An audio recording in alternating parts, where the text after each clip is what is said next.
Hi, my name is Jim Callari. I'm the editorial director of Plastics Technology Magazine. Over the next couple of weeks, Plastics Technology Magazine is going to be producing a series of blogs on the polyethylene film market. We're going to be looking at the 5 largest polyethylene film markets in terms of the amount of material consumed in these markets, and also the 5 fastest growing polyethylene film markets, 10 blogs in all, spread out over the next 4 or 5 weeks. And the content is going to be based on research conducted by Mastio Company, which has been doing polyethylene film studies for the better part of 30 years. I'm joined today by Kevin Huntsman, who is the Senior Vice President of Mastio Company. Kevin, why don't you tell us a little bit about Mastio Company and a little bit about this polyethylene film study, and maybe some words about your methodology. Great, Jim. Thank you for the opportunity today. I really appreciate it, and so does the team here at Mastio. As you mentioned a moment ago, the PE film market study that Mastio has been conducting for nearly 30 years.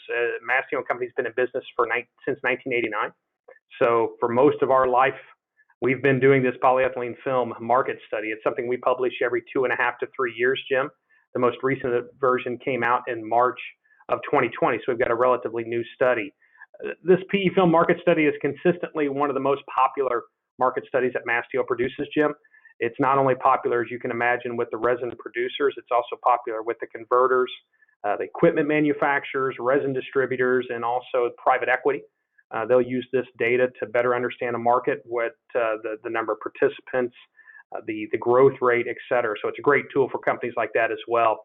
And I think really one of the key tenets of the Mastio study is the methodology that we use, and I would call that primary research methodology, Jim, whereby our team here at Mastio, which is led by Kim Enna, who's been doing this for about 28 years, her team conducts primary research by doing telephone calls, by capturing this information from a broad perspective and a broad group of individuals, such as people in procurement, Jim, sales, engineering, marketing, and senior level leadership within these various companies. So what our job and our goal is to get a very holistic view of a company and the various markets in which they participate, the resins they use, and the growth rates they expect.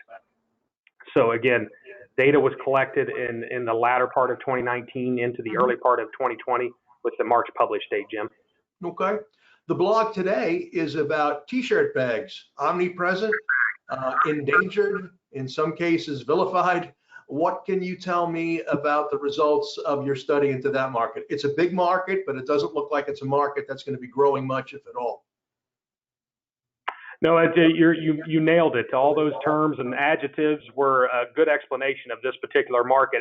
As you mentioned, it's our 4th largest market that we've identified in the PE film market study. Obviously, the consistent concerns, Jim, about bag bans, government regulations.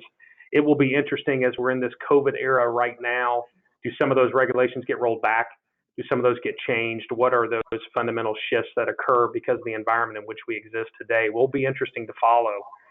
We find this to be a very consolidated market, Jim, whereas some of our other markets may have 35 or 40 participants. We found and identified 10 major participants in the t-shirt bag market. And like a lot of markets, it's held, 2 players held a lot of the market share. So we see that the top 2 participants in this market hold nearly 60% of the market. And after that, there's the other 8 are relatively small, and it's not a major market for them.